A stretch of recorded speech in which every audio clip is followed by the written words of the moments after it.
Now, this is a story all about how my life got turned upside down, and I'd like to take a moment, just sit right there, and I'll tell you how I became the host of TPP for 2 years and then replaced.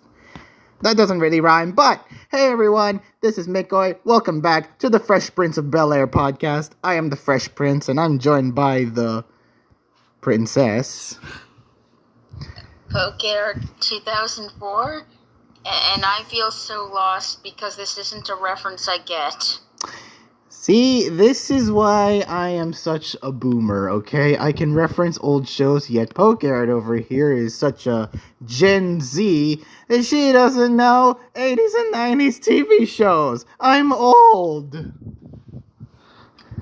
Yeah, you'd probably have better luck with, 60s through 40s for me. So, basically, the retirement home. The retirement home of TV shows. Well, a lot of people, passed away this week, including a celebrated game show host and, for the Philippines, a very celebrated news anchor. But that's depressing news out of the way. This week, we're covering Week 2 recap and Week 3 predictions.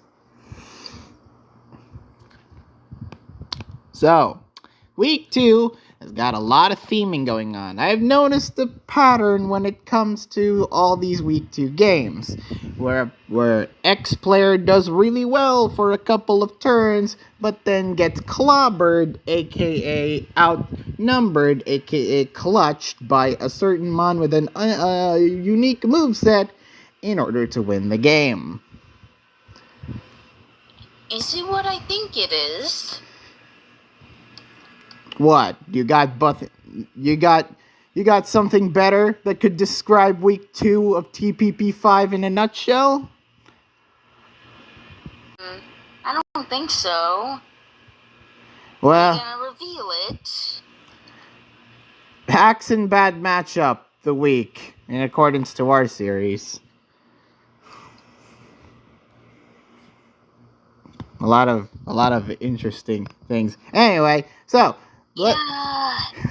Anyway, enough depressing talk. Let's review games, shall we, and predict for Week 3 as business as usual. Yes, let us do that.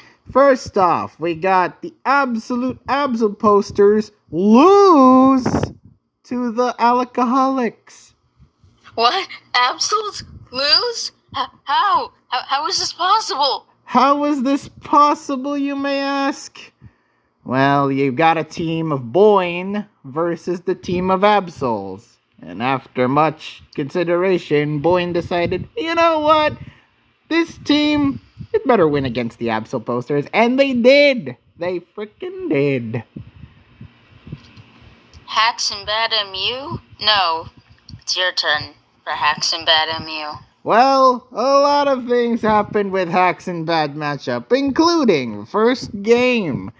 Well, not including first game, but, the first evidence of Bad MU is Tranquility versus Panu in PokeAA.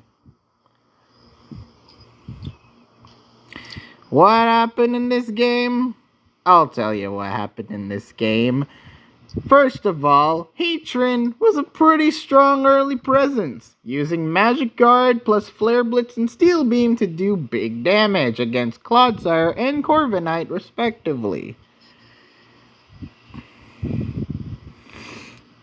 You get to see the Heatran you see other people aside from Magnezone can do Life Orb, Magic Guard, Steel Beam, something else. Like Heatran over here. Yes, and it was a mixed Heatran which gives it a new type of utility, like for hitting mons with good special defense, like Clodsire. Yeah, Flare Blitz. Yeah, Flare Blitz being a good option against something like a Clodsire, which has really high special defense. Corviknight at level 99. You see here, Corviknight has level 99. You may have noticed this when you're looking at Tranquility's side of the field because it was... Well, that's actually a common thing in AAA, to my knowledge. Yeah, it was a deliberate choice, allowing... Axe said that it allows for slower U-turns, and you know what? I'm no Poke player, but I can see that. Happening. But it was even more unique than just that. What do you mean? Other than being level 99, it also had a bit of an unusual set. Tell us then. Elaborate.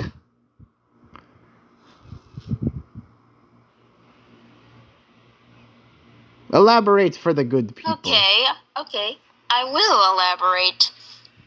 Like clay screens, Corby. Yeah, you see, people can run screens Corviknight, and this is definitely an evident in this particular game, as Axe used Reflect and Light Screen at some point to try and set up the screens against his more offensive mons.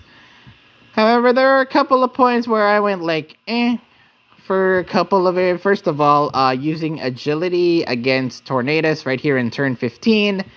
Clicking agility other than, just merely attacking the Tornadus.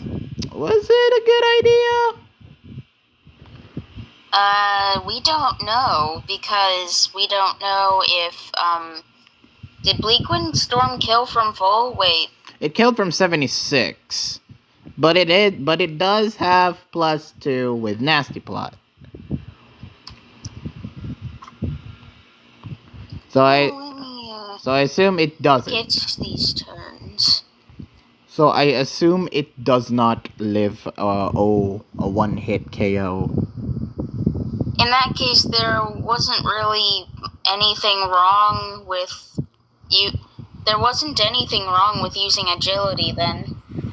Yeah, you could say that. You could make the argument of that. But the matter of fact is that Moltres was barely useful in this game. But towards the end, we saw Panu making some extremely bold choices at the end. First of all, using Metal Sound with Magneton here against Corviknight, which had Mirror Armor. Remember, Panu, this is Poke. All abilities count, not just, one. And, the knockoff. I will bring up the knockoff incident, Panu. I don't care. I will bring up the knockoff incident because you click knockoff against the Roaring Moon, which lived on 2 HP. 2% HP. You could have lost against this freaking Roaring Moon. Then again, you are faster than it, so it really doesn't matter. Also, you had Triage Hatren, which won for a bit. Hatterene, when will you get it right? What? Hatterene. Hatren. People say it's a Hatterene, yes. Masquerada cleaned everything else, but yeah, Triage Hatterene won because it had Triage and was able to kill the Roaring Moon, and yes, the knockoff incident, be damned. Panu still won. Yes, sorry Panu, we brought up the knockoff incident. Next up, we got Ice Master losing to Derpy Boy. We definitely got this predict wrong as well. First of all, Derpy Boy may have gone, what some may say, full monkey. Ah, yes. We'll talk about the set in a bit. But first off, we got Derp immediately wasting his Goldengo really early on against a Lumina Crash Meloetta. I don't know why he did that. He could have just switched into Zarude, but I guess it was just a mere sack. It was a bit of an odd thing. Like, I understand it has Boom Burst, but he ain't Boom Bursting on your Goldengo, so like, maybe switch out the Goldengo to, like, take a Lumina Crash, then switch it back in when he Boom Bursts, and then you reset your stats so you can come back in nice and safe. And Right. Yeah. Right? And that was definitely a weird play that I noticed in the first part of that game. Really weird play. Ice Master did hacks a bit by in the preceding turns using Zacian to confuse Arcanine with Magical Torque and even critting Zamazenta at one point with the same move. Yikes. Although to be fair, yeah, this was before Ursaluna got banned in Stabmon's Mix and Mega, so that doesn't really factor into the same play. Also, I don't know if that crit mattered, because the Zamazenta was a pure fighting type at the time, right? Yeah, it may have been. And the Zacian was boosted, right? Yep. So that did not matter. Okay. Alright, so let's talk about this monkey. Let's talk about this Arude right here. You got Cotton Guard boosting up its defense very nicely. You also got that Dark Fire Terror typing, so you wouldn't be, you wouldn't immediately die to a U-turner. Not Terror typing. Oh, not Terror typing, excuse me. Just the red orb. It wouldn't die to a U-turn. You got Synthesis for max healing. You got growth for boosting up your attack and special attack by 2 stages because you're under sun, and then you got Power Trip for maximum damage. And that's exactly what our boy Derpy Boy did to sweep Ice Master. Yeah, how many mons was he down by at the time of that? He was 3 to 5, I believe. 3 to 4? 3 to 5. 3 to 5. Oh, man. And he won with Zarude. This monkey right here. It won the game very, very well. Unique set. Hopefully we have counters to that exact set. It's definitely now exploitable because of, hopefully we can find some counters. Get to it, S&M players. You're right. It is a unique set, and being unique, I doubt we're going to see it in any other S&M game this week, right? Hopefully, if players are smart enough to build against it whenever they see. No, I mean like for the games we're reviewing. Oh, for the games we're reviewing, yes, it's definitely for the week. Well, there's another game that has the same monkey set, but we'll talk about that when we talk about that. Can't believe you spoiled it, Micoy. Sorry. We'll talk about it. It's not unique. Get over it.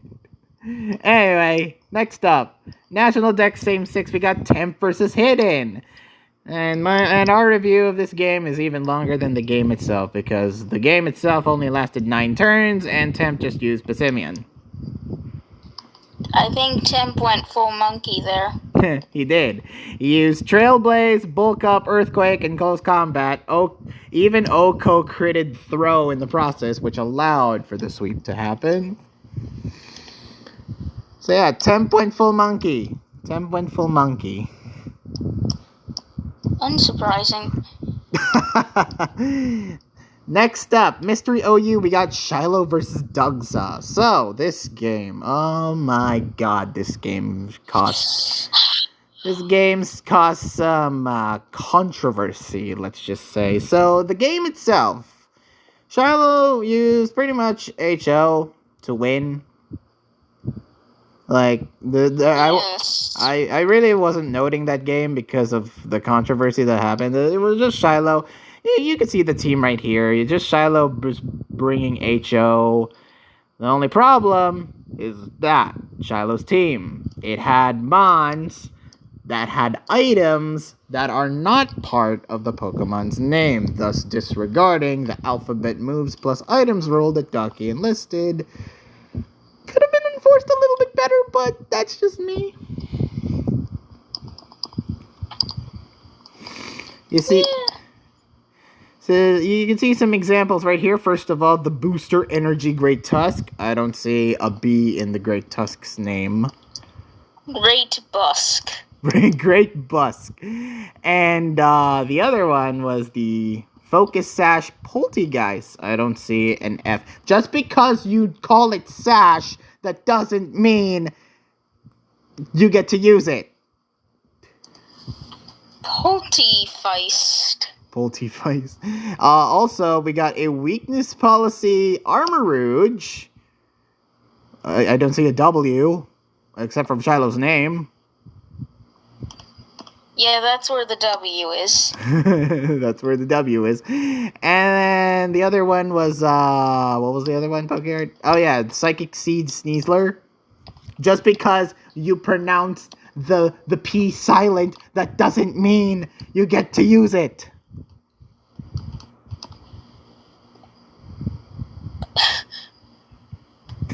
You don't even have a joke for that, do you? Peasler. Oh my god. Peasler. Yeah, I didn't really want to say it. Alright, so next up. Alright, forget about Peasler. I have things to say about Sneasler. Anyway, next up. Zoe versus Yuki in Partners in Crime. Now, we've seen games that didn't live up to the hype. This one actually did. Again, the PIC games actually live up to the hype this year. And this one, Zoe versus Yuki, we hyped it up as a hyped game last week. Fortunately, it was. It was very much hype. And the game delivered. First of all, Zoe brought some amazing tech at the beginning. Can you guess what type of team that Zoe brought, PokeArt? Why are you asking me to guess? I've literally seen the game. But, you want to say the thing? You want to say the thing that you told me about this game? What did I... What did I tell you about this? You like crab? See, that's a thing I asked. Not told. But yeah, you like crab? Because you got a cloth. And Zoe pulled off some amazing tech by having a level 1 cloth. Level 1 cloth with Endure. Not only Endure, it had Anger Point. Or no, Anger Shell. Anger Shell. Anger Point, yeesh. Anger her shell to boost Iron Bundle. Which was very nice. And then you let the thing die. You let Cloth die, so Iron Bundle can have still the stats listed. And then you can get Flamigo, who had Co-Star. You know what Co-Star does? I sure know. You want to tell us what Co-Star does to the people who don't know about Flamigo's broken ability in Partners in Crime? It copies its allies' stats on switch-in. Every single stat was copied, and boom! Co-Star enabled Flamigo to get the same boosts as the Iron Bundle with attack, special attack, and speed. To Co-Star that with Dragonite, who switched in, and it gets Co-Star, and look at that! Look at that! That was a very hard-hitting Dragonite as a result. Very hard-hitting! Like, what the hell? They also Terra Normaled. So, its E-Speed does humongous damage. Fortunately for Yuki, he knew better ahead, because he used Will-O-Wisp to shut down the Flamigo pretty early on with Brave Bird, despite, losing Thunderous and Goldango to go along with it. It still managed to, burn a Flamigo, at least burning a physical attacker, not necessarily both physical attackers. But you know what? He delivered. But in the end, Yuki kind of delivered at the end as well, like having Terra Grass Heatran living off an Ice Spinner from Chien Pao, and it, along with Rage Powder Amoonguss, were able to win the game for Yuki against Zoe's, last remaining Mon, which was Iron Hands. The Iron Hands put up a good effort, I'll say that. Iron Hands put up a decent effort. Also, there was a little bit of hacks in the beginning of this game. Tell us. Zoe was trying to hit their own Cloth with a Hydro Pump from Iron Bundle to activate a weakness policy, so there would be even more stat boosts when Flamigo came in. I see. Wow, that's really broken. What a stat. But then again, yeah. So in hindsight, he probably shouldn't have used Hydro Pump and should just gone with Flip Turn if he had it. Flip Turn or Surf, if so, you can hit both your both Pokemon's. You can hit your own. Does it learn Surf? I would think it learns Surf. It's a water type. I've just never seen it use Surf, and thus I'm of the opinion that it may not learn that. If it doesn't, I'd be disappointed. But if it does, he should have used it. Surf, so it can hit your ally along with the opponent's Pokemon, and thus you could get the stat boosts either way. So, problem solved. Okay, hold on a sec, Micoy. It cannot learn Surf? That's a disappointment. Yeah, it can't learn that. That's hilariously disappointing. Stabmon's PIC. Iron Bundle Surf to go along with you. I'm just Micoy, if it was in Stab-ons, it would take a lot more broken moves than Surf. Yeah. Like, well, can you name any? Steam Eruption. Yeah. You're right. Well, you're risking the burn, but you're right, yeah. That you want that burn. I know. Oh, wait, no. Not on the cloth, if that's what you mean. Yes, not on the cloth. Not on the cloth. Next up, the first game that was played last week, we got Casual.exe versus Fragments. First, they played Gen 5, in which Casual had Ludicolo, which was actually a really good help. It actually matched up well against most of Fragments' team, doing some great damage to it. That thing was very dangerous, especially in rain. And half of Fragments' team are weak to Ludicolo, and Casual knew ahead to have it as one of its primary mons when he was choosing that that bring 12 pick 6 situation. Casual was lucky to have hit 2 Mega Horns with Rapidash against Golduck to kill it, and managing to fake out play the Dragonite with Persian twice, and then killing Kabutops with Keldeo for the win. So good on Casual. Good on Casual for doing that. Wait, but what happened to the esteemed very good bring Ludicolo, eh? It got frozen to Golduck's Ice Beam. Damn, bro, that's a shame. It was a shame. I knew that already. I'm just... You didn't say it, Micoy. I didn't say it. It took a literal freeze to stop that Ludicolo from absolutely demolishing Fragments' Gen 5 random battles team. And yet, even with perhaps the biggest threat gone, he still lost. He still lost. He had the Persian. He had the Persian to KO Dragonite, and he had Keldeo for Kabutops. So he came prepared. Very prepared, clearly. Yeah. Rest in peace, shiny Ludicolo. Yes, it was also shiny, so Casual got immense better luck from that. So, Gen 4, we got Fragments misclicking another move. I want to say Brave Bird, but I'm not too certain. Fragments, if you could tell what move you were going to select, leave us down in the comments below, because you should have clicked Sucker Punch, but then you clicked another move, costing his Honchkrow against the Drifblim. No, it wasn't a misclick. Oh, he canceled. Sorry, he canceled Sucker. Yes. Why? Why? Why did you cancel Sucker? I'm sure he wonders that too in hindsight. Well, Drifblim was a threat. It managed to take out nearly half of Fragments' team, and a combination of one layer of Toxic Spikes and Kyogre were able to win for Casual's team. Damn it, I just failed to break a new record in Minesweeper. I almost did it. While PokeArt struggles to play Minesweeper, so yes, Casual deserved the win. Well, not deserves, it just outplayed Fragments for 2 straight games. Yep. Next up, we got National Dex Ubers. The Strap losing to Ainscrad. Another bad prediction from our part.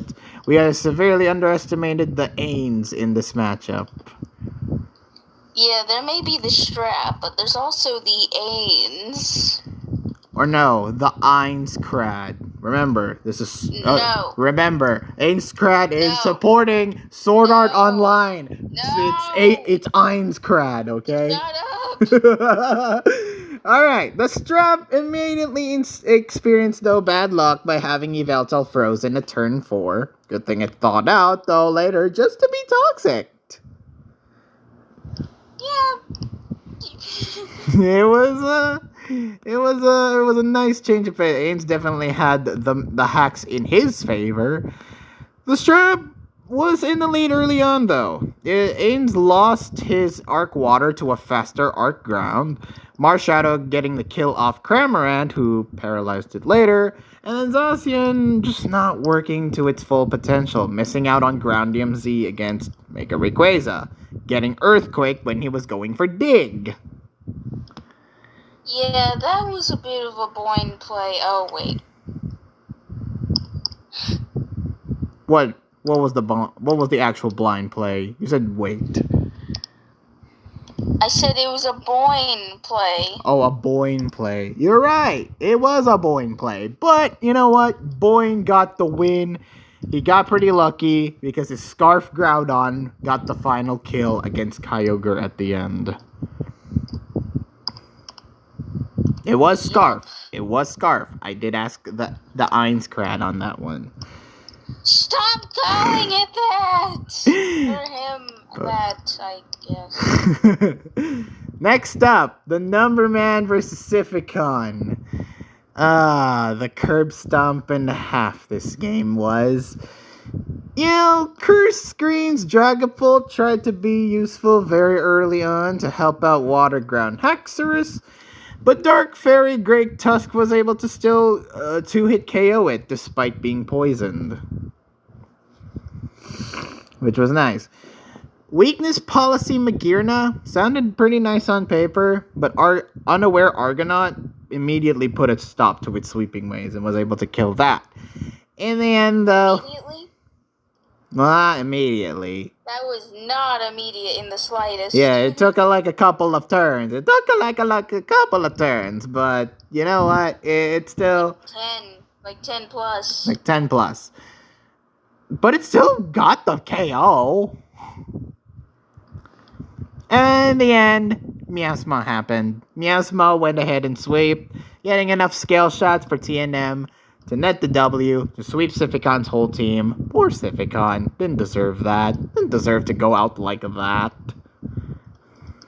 I don't think anyone really deserves to face the Numberman unless you're, like, actually prepared and prepared to do so.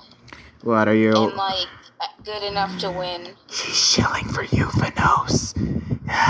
She's shilling for you, Vanos. There could be a potential matchup in the future. Who knows?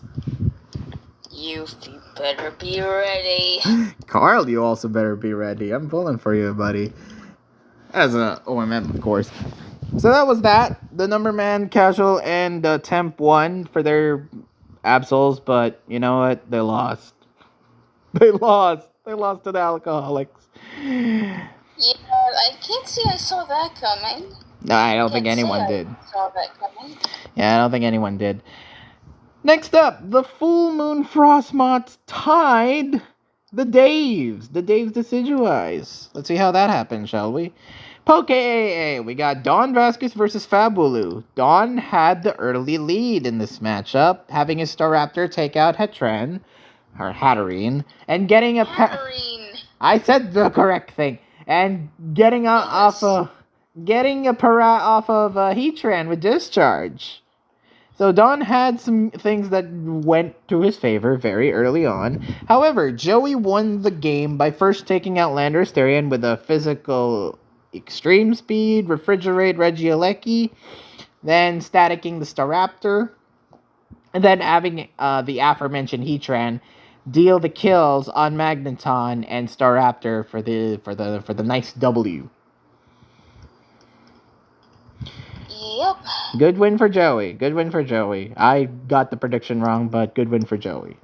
I wasn't surprised. I don't know why you didn't predict Joey. Joey goated. Yeah, Joey goated. I'm not surprised Joey goated. Next up, Elgino versus Meta. Ursaluna managed to be useful kind of a bit, removing Tyranitar's rocks with Stone X thanks to getting tidy up, and dealing a lot of damage to Slowbro, switching out once Slowbro revealed Future Sight. Very good play by Elgino's Ursaluna there. Meta's Eleki managed to crit kill both Rayquaza and Ursaluna, at least giving Meta some little bit of leverage towards that game. And then Elgino ended up winning due to Hoopa finally managing to hit Focus Blast on Tyranitar after missing twice. And just generally having a better Mons to ratio comparison compared to Meta's own team, which only had 2 Mons left at the end of the game. Well, yes, that's how the game works. Yeah, Elgino won. Just long story short, Elgino won against Meta. Yes, as predicted. Next up, National Dex Same 6. Now this one was this was one of the games where I mentioned like, oh, this person is doing really well. They're predictable. The predictable win is in the books until a certain thing happened. Piyush versus TPP. Yes, this game. TPP used Malamar very well in this game, having Taunt to shut down Pyukumuku, and having Infiltrator, it was able to get through Sub Blastoise and Shell Smash Ice Beam, who had Shell Smash plus Ice Beam, to kill it with Thunderbolt. It also had Thunderbolt, Nasty Plot, Psychic, and Taunt, I believe.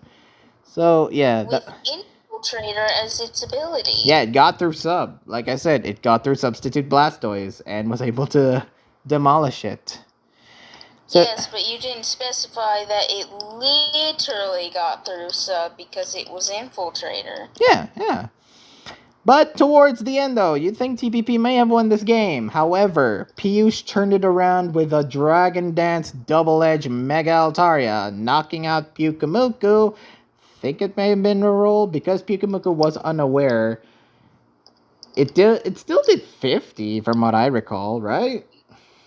Well, Micoy, bear in mind the turn it knocked it out was a crit. It was a crit, but didn't earlier actually the turn before it also did 50 and it wasn't a crit? Yes, so yeah, it was a roll. However, it was a roll that Piyush wasn't getting very much, so I think it was a high roll. So he got lucky off the roll, is what we're saying. No, odds are it was the crit. Right. And you just swept the remaining Mons on TPP's team. Nothing much else to say there. Piyush reverse sweeped with Altaria. Next up, we got Reginald versus Dex in OU. The first couple of turns were really funny. Yes, it would seem Dex forgot his ability. Well, let's take a look at it, shall we? Where is this game? Right. Also, he posted via Smogtor's link, not by Replay Smogtor's link. Yeah, I had to copy the link of another OU game and then add the numbers of this battle to it to get the replay. So, we had an Amorous versus Grimmsnarl in turn 1 here. Grimmsnarl uses Light Screen. Amorous used Agility, which lowered its speed. As you may know, an Amorous always used Contrary. Why? Why did you not check?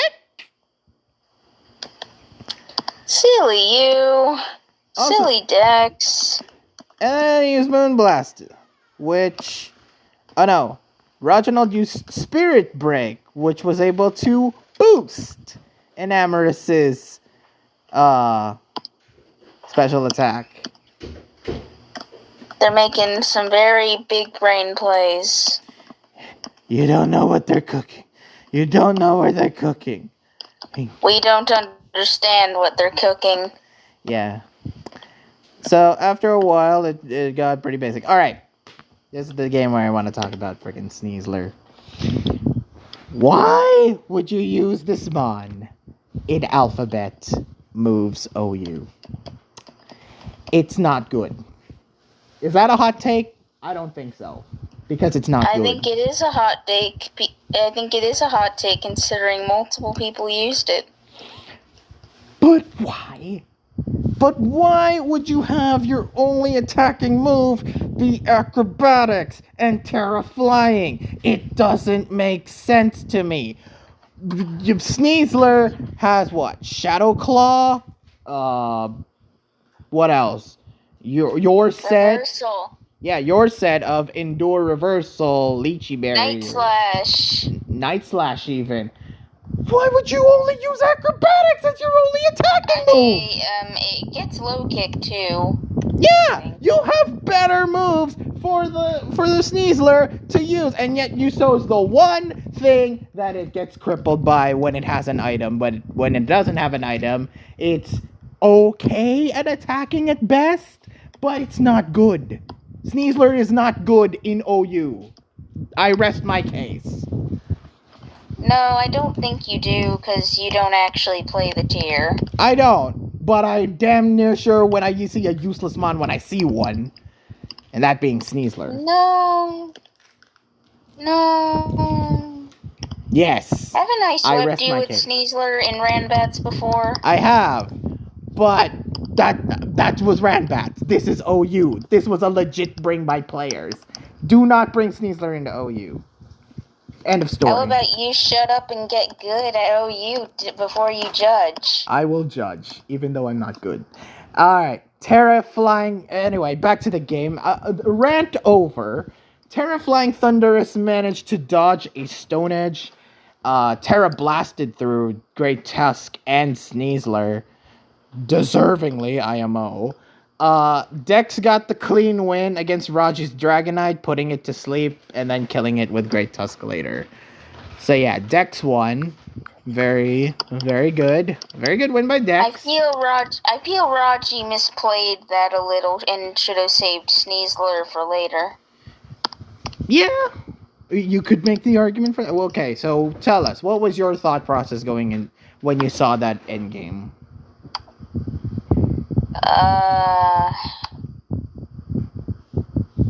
Hold on, let me pull up the game again and go to the end game. Yeah, go around to like to turn 22, I believe. Okay, explain in your words what should be done. Well, Sneasler was hitting pretty damn hard against most of this team. Like, acrobatics? Yes, Terra Flying, no item acrobatics is doing a ton. Only a ton when you have grass weak. When you got flying weak mons against it. Which Dex had 2 of. 2 of it is the end game, which was, pretty poorly planned.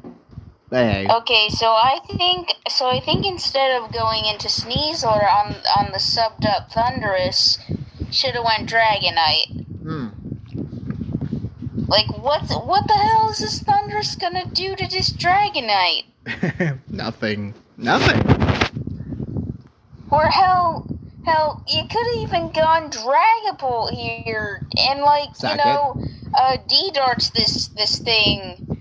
Just sack it. It was not a good idea to go Sneasler here. You could have dealt with the Amoonguss much easier. You could have dealt with the Great Tusk easier. Not the Dragapult, but Not the Dragon Bolt. But yeah, like, if saving Sneasler for later would have made things easier. Not I think necessarily Raji putting up the win. definitely should have gone Dragonite here. Not necessarily putting up the win just makes things a little bit more closer, you would think. I guess. All right. Fair enough. Fair assumption. I still think Dex may have still have won that game, but that's just maybe. But like Raji had a better shot had he sent in the Dragonite rather than freaking Sneasler there. That's fair. Next up, partners in crime. We got Instruct versus Zern, and let me tell ya, I like the team Instruct. Zern cannot play this tier? How blunt. But you're right, Zern cannot play this tier. Zern, I don't know. He needs to like train more in Partners in Crime, specifically in Partners in Crime. He's in the great. Mountains? Oh, in Partners in Crime. No, in doubles he's great, but in Partners in Crime, he's just struggling. And Instruct, let's say Instruct brought a pretty BS, in his own words, BS MU. Yeah, you see, Instruct didn't play that very well either. No, he didn't. But he just had the better built team, and PIC being a tier that is kind of immediately one unbuilder, kind of not, but yeah, in his own words, it's the most BS MU of all time. So Instruct here, he brought kind of a basic team, if I do say so myself. This is a pretty basic PIC team. First of all, you had the beat up mouse hold and Arcanine strat very early on, which only works in doubles, not necessarily in Partners in Crime. Indeedee shut down any E-speed chances, and Lilligant was able to outspeed in close combat both Mons to kill them. And I agree with the statement that you made, PokeArt, while we were reviewing this game, that, yeah, if Indeedee wasn't there, I think Zern would have won easily. Because he had Arcanine, and he had Dragonite in the back, which he could also, like, E-speed the frick out of everything. But yeah. Frankly, I don't think that game should have been as close as it was. Cause no, not definitely. Instruct had the MU. He just made some really weird plays. Really take full advantage. No, he just made really weird plays. They were co-star Flamigo plus Dragonite was next. And once they were able to beat Sash Lilligant at turn 5, turn 6 saw the Terra Fairy Indeedee outplay Dragonite to kill it, basically. And then, towards the end, you had Instruct with the Citrus Berry on his Walking Wake, ensuring it lives a Chien Pao Ice Spinner before it kills it with Flamethrower, ultimately winning the game.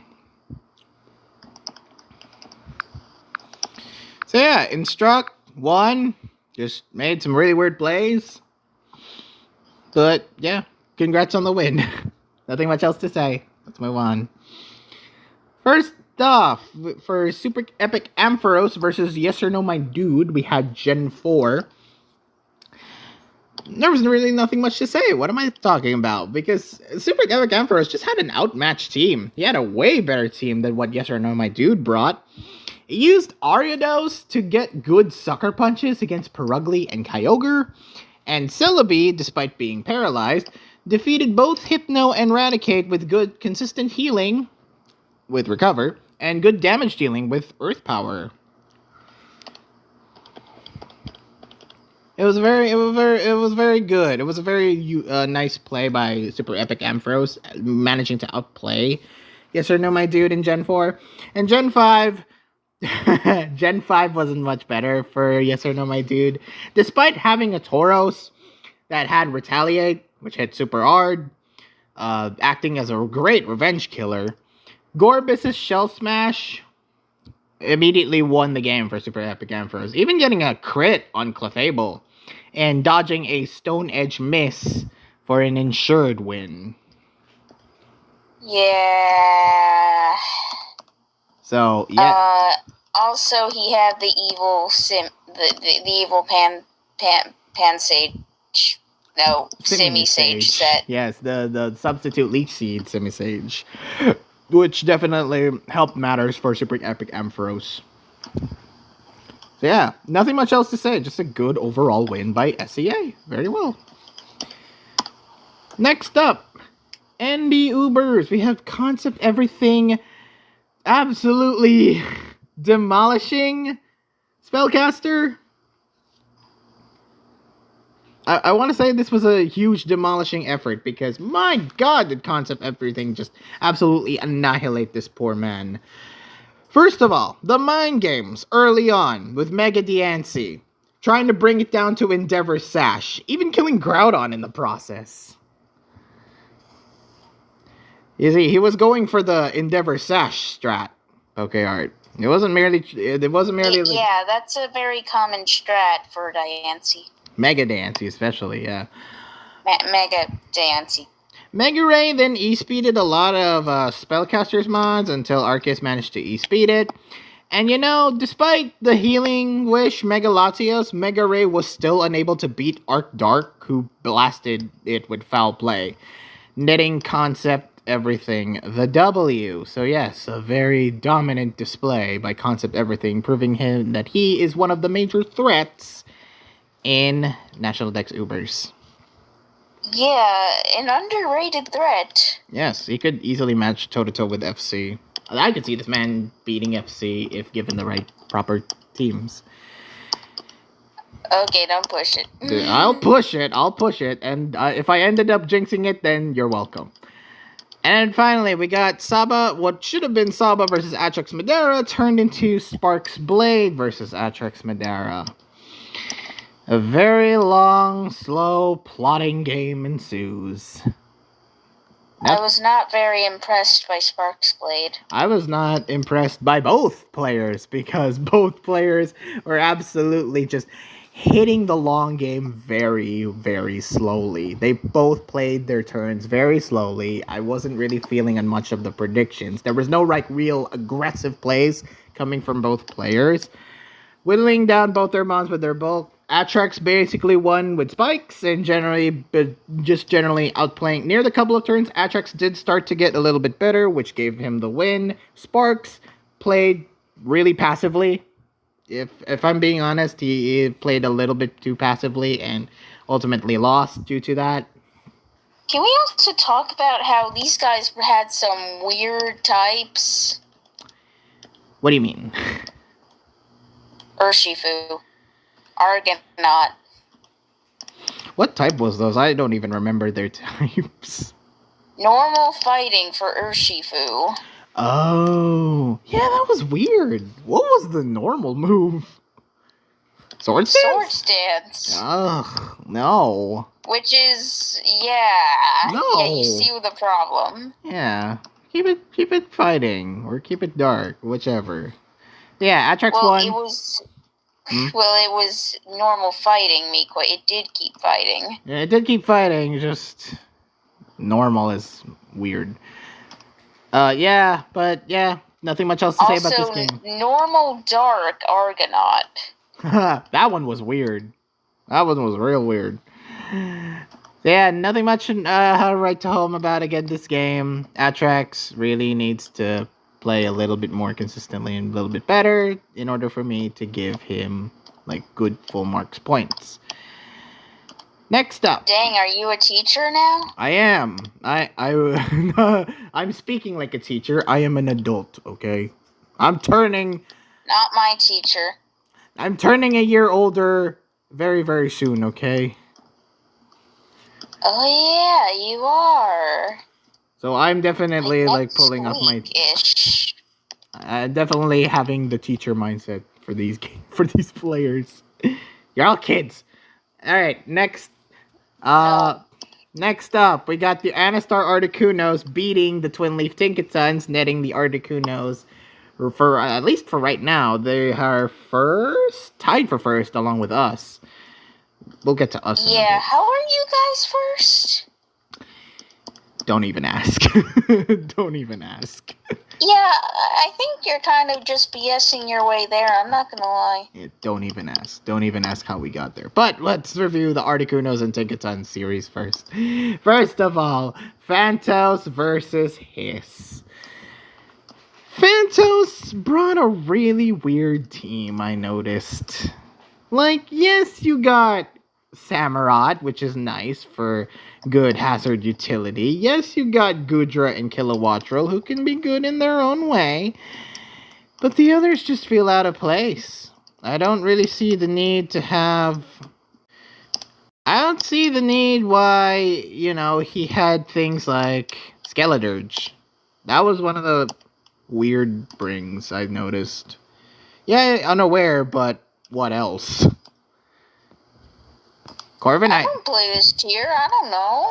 Corviknight at least sounds okay, but... And then, just everything else everything just feels like a mishmash. No real synergy there. Meanwhile, Hiss actually does have a little bit of synergy. Game itself was very uneventful. Hiss just naturally played better against Phantos, who played pretty poorly, IMO. Yes, you got the spikes up, but nothing really much beats better damage that could cost like anything else. And yeah, having Heatran, Triage again, just killing Kilowattrel out of the way. You got the Arcanine plays against the Corviknight, having Head Smash and Flare Blitz. And then, you did pick up a kill over Sandy Shocks. And then you got beaten by what I assume to be Banded Meowscarada with Protean. Most of them are banded, yes. So yeah, Hiss naturally picked up the win just by being a better player.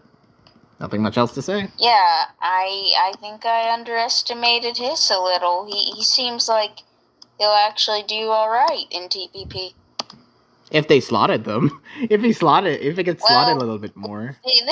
He was slotted this week, wasn't he? He was subbed. Was he? He was subbed this last week. No, I mean this week. Oh, this week? This week? Not what I expected, but I think it's good that he's at least been slotted again. Yeah. Don't underestimate Hiss. Do not underestimate Hiss. Speaking of, next up, Oakleys versus Zastra. We predicted Oakleys. Yes, we did predict Oakleys to win. But the man killed it against Zastra. To be fair, though, Zastra did was on the offensive really early on, picking up clean kills on Ursaluna and Goldengo before chipping Dialga enough to kill it. So you may think that Oakleys would have the disadvantage. Oakleys did have the disadvantage at that point, but Oakleys managed to turn it around using Monkey. It wasn't just Monkey. I think you should talk a little bit about some of the interesting things that happened a bit before as well. Let's check out the game, shall we? Let's check out the game. So you got little Regieleki going up against, you got Zastra pretty doing all right early on, triple arrows, Amazenta and whatnot, killing the Ursaluna with Magearna, killing this thing, the Dialga with Magearna, also having Moonblast. There's the Monkey coming in. Also, it had Dragonite, Dragon Fairy, going up against Ursaluna. Going for the Dragon Dance, which is bold, having minus defense. To go for a Dragon Dance and then try to E-Speed. Very, very interesting. And what happened after he tried to Dragon Dance? He was population bombed 3 times. And it lived? Only 3. And it lived? And Dragonite got to get another E-Speed before Ursaluna managed to kill it with Earthquake. Regieleki, that gave enough time for Regieleki to set up the Reflect, which gave Oakleys all the time in the world to set up Cotton Guard. Miss Ursaluna missing the population bomb. Got to set up Growth, and then Ursaluna getting to hit the population bomb, and, getting to have Cotton Guard set up again, so it had 2, 1, 2, 1, 2, 1, 1, 2, 1, 2, hitting itself 10 times, but only doing 1 to 2 damage every single time before Zerud got to heal up again with Synthesis. And then the Power Trip. The Power Trip happened, and the Power Trip was able to kill. The monkey just went on a monkey rampage, and Oakleys, with his monkey brain, able to get the win. He went full monkey. Monkey without the Y. That's how you really spell monkey. Well, you see, Micoy, that monkey just kind of 1v5'd. 1v5! It reverse sweep! Wow! Oakleys, you mad lad. Yeah, that monkey has been tearing up this week in S&M. Yeah! Very good monkey. Very, very good monkey. Next up, National Dex Same 6. We got Lady Salamence versus GXC. Lady Salamence actually brought some interesting strats. You notice that? First of all, screens. Yeah, like special Zera Aura with Calm Mind. That is not the uncommon set I'm referring to. The thing I'm referring to. Screens? Alola Executor? I've admittedly seen that before. What? So we're thinking backwards. I've seen Special Zero Aura before, but you've not seen the screens but you've seen the Executor screens. Even having GXC's own Custom Berry Dracometer not really that effective because of Light Screen. And it being set up with 2 Calm Minds already. Yeah. In the end, though, GXC proved all the wiser. Having Mega Heracross and Zeraori are against the last remaining mons of Lady Salamence's team, netting the win with Outrage Tyrantrum. A very quick and easy game, but it's GXC's. But it is a GXC quick and easy game, so you know the result was going to be in sight. Also, Lady Salamence used a really slow Arcanine.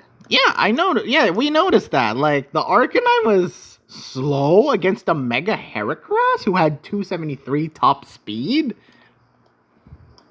Yeah, that was a slow Arcanine. Was that a defensive Arcanine? Let me know down in the comments below, Lady Salamence. I'm quite curious on how you built that Arcanine. Obviously it was defensive. Like, where are you gonna take from speed and then put it? HP? Attack?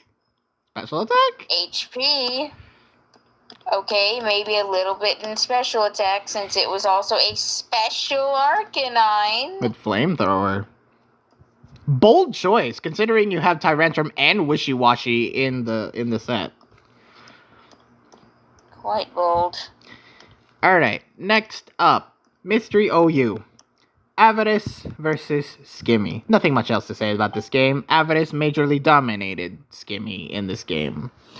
Basculegion was very effective against Bisharp. Basculegion being amazing in alphabet moves and items because it can carry Life Orb, it can carry Substitute, it can carry Surf, it can carry Shadow Ball, it can even carry Calm Mind, it can carry Aqua Jet. Does it even learn Calm Mind? I want to say no, I don't think it does, but it just. Then why did you say that? That's just me. That's just me listing off moves that could be very good. If it did, you can't learn that, Micoy. Wow. Stop waffling. I am waffling. And even though our Avidus did have a little bit of trouble against the Terra Normal Dragonite, he counteracted that with the Terra Ghost Thunderous. And everyone else did their part to defeat Great Tusk and Cresselia. So very nice win by Avidus. Nothing much else to say. Avidus. Gimme had a weird Cresselia set. I think he didn't look into what Cresselia could get hard enough, considering what he gave it. He had what? Rest in Chestoberry, and stored power. I assume he had Calm Mind and something else. Stored power, Ice Beam, something else. See, I don't think he realized that it gets maybe he didn't like the idea of it being felled by status as it sets up, but literally Lunar Blessing deals with that. It gets Lunar Blessing. Yeah, it gets Lunar Blessing. Definitely very helpful when it comes to your team there, Skimmy. And it gets Leftovers too. Yeah, for reliable healing. So yeah, Skimmy should have thought ahead with his Cresselia, because it gets really good. Chestoberry Rest was not it when those options are available. Nope, not at all. Next up, Chromate versus Smudge, another mugging. Another mugging of epic proportions. That's even more of a mugging. Smudge tried for a rain team without any rain sweepers, well, maybe except Palafin, but the team... This just goes to show that sometimes you should use rain, and sometimes you really, really shouldn't. Yeah, rain is just for situational purposes. And this isn't exactly the best built rain team, if we're being honest. The team just doesn't really Especially not for PIC. Yeah, the team doesn't really have any good chemistry or extra power to deal with Chromate's team. Chromate's team was just simple and effective. Looks like a normal-ass doubles team. It does look like a normal-ass doubles team. Chromate actually builds... Functions like one. What? Functions like one. Ah, right. But yeah, Chromate's kind of dominated Smudge, Garchomp with Garchomp and a partner of choice within the game to keep continuously getting kills. Chin Pao and Terraflying King Gambit were its best partners, for example. So yeah, nothing much else to say. Chromate dominated Smudge here. Yeah, what was the game score by the end of this? 5-0? 5-0. I believe it was. I'm glad that Smudge got a kill. I'm glad Smudge got a kill. Good job on getting a kill, man. Next up, Irene versus Luke. Gen 5 had Crobat, which was very inherently useful against most of Luke's team. Just acting as the... Crobat was a menace. Quite the menacing revenge killer and / cleaner. Yeah, it got pretty much the kill on pretty much all of Luke's mons. You got Brave Bird for Virizion, you got Heat Wave for Excadrill, and then you got U-Turn just for general pivoting. Just putting them all to good use, and taking the win. Very, very good.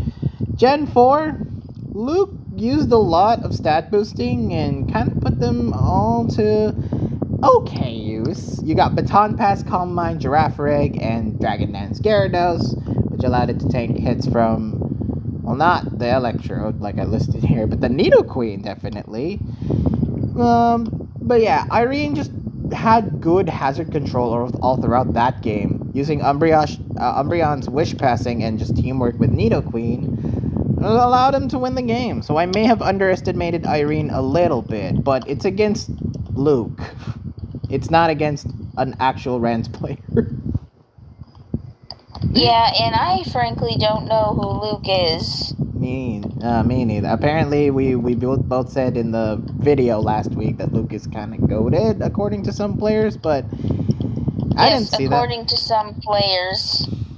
Yeah, but we didn't see that. Irene just kind of played a little bit more consistent. Yeah, Luke made weird plays. Yeah. Next up, another absolute mugging. Dang, lots of muggings lately. Yeah, people need to stop murdering each other like it's Attack on Titan. You got FC versus Tier Acid. Admittedly, though, Tier did start off the stronger. He kind of used Toxic and Hazards to do well against Ho-Oh. However, FC immediately turned it around with setting up a layer of spikes and then burning Zacian with Sacred Fire in order to kill it.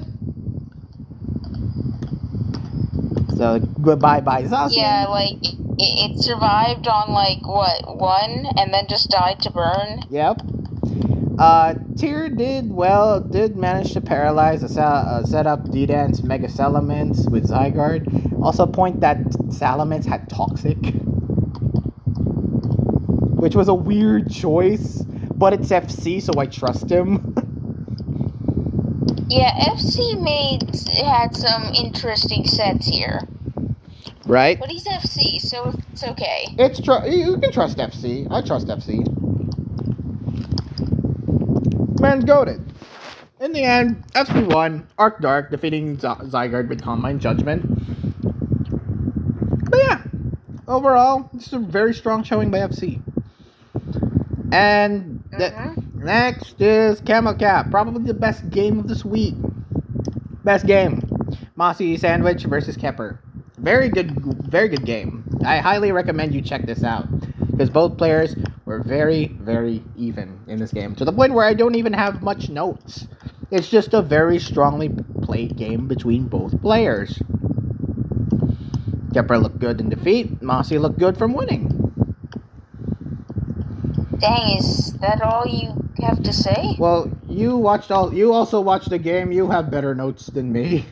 You may have. I don't take notes. Well, talk about this game then. It lasted for like 70 turns. It was very even. No mons died until like turn 20, 30. It was like 30 or beyond, because I remember like by turn 35 no mons were dead yet. You did mention that point in the end game, and would you like to elaborate on that end game a little bit? Nah, I think I was wrong in hindsight on what I said about that, but I'll say what I said and explain why it's wrong, I guess. So I was saying I think Kepper should have just kept close combating in the end game. Like, it's a 2-hit KO on Skeletor, which does a pretty decent amount, since I think that's a banded Zamazenta, right? Yeah. Well, look like that it. Way. Yeah, look like a banded Zamazenta. Or hell, I don't know, even Psychic Bang would have done more than Stone Edge, I think.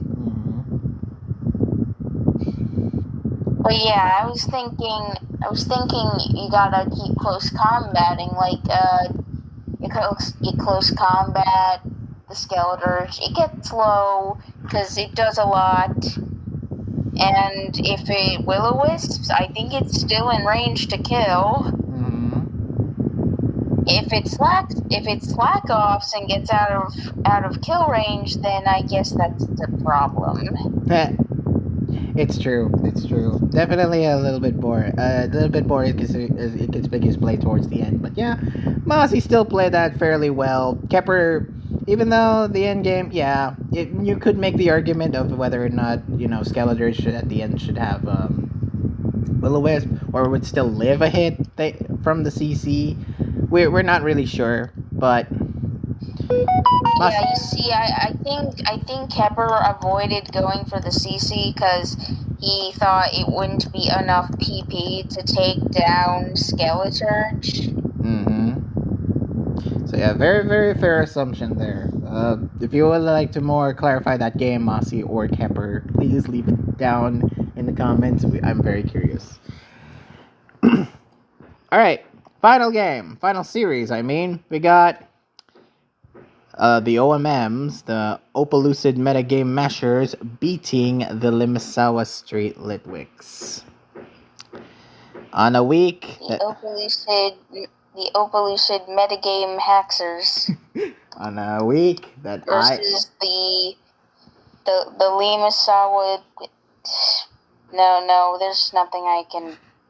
Lit I can't think of hacks. any. No, I get it. The Opalucid metagame hackers versus the Limasawa Street lit hacks. Because both teams were hacksy this I don't week. know. That's kind of bad. But no, At least you guys' mascot is a hacker, so it makes sense. Wow. Wait. Wow. That's the secret. What? That's the secret. That's why you guys are lucky. This woman has figured out the secret. Oh no, we need to come up with a better secret next time. Eggs. Speaking of eggs, Just realized it. Eggs versus Rafna. That's how you guys are hexing. You're Haxorus. I'm Haxer us. Speaking of eggs versus Rafna. And we gotta talk about that stupid gumshoes. Don't call it stupid. It was brilliant. It just didn't get to shine now. We gotta talk about the stupid gumshoes. We got all the abilities that made gumshoes great. And then you give it Libero as the other ability. So you got adaptability, stakeout, strong jaw, and crunch. And Libero with crunch. Bro literally could have swept. But its name is Donald Trump, so it deserves to die, like, really early on. No political jokes. Yeah, I suppose bringing Trump, I suppose bringing Trump during the week Trump's mugshot got released was kind of a bad omen. Yeah, no politic talks from us aside.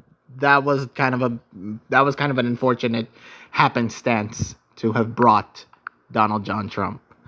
Also, special mention, Earth Eater Slowking. Yeah, you people were trying to go for Levitate or something else that could counteract Slowking. Like, Earth Eater definitely is a worthwhile ability to consider, especially because I think I know how to put it best. What? Friendship ended with Levitate. Earth Eater is my new best friend. All Slowking users in PokeA abilities. Okay, but the MVP of this game was Ex's Tinkaton. It used Well-Baked Body to predict the Skeleturge because it had boosted attack and defense. O-Code Slowking with Gigaton Hammer eventually, and then X just won with Roaring Moon at the end. Yeah, I think Ravna did play that basically as best as he could. The only thing I think he should have done a bit better was, not sack the gumshoes. Not sacking the gumshoes against the Tornadoes?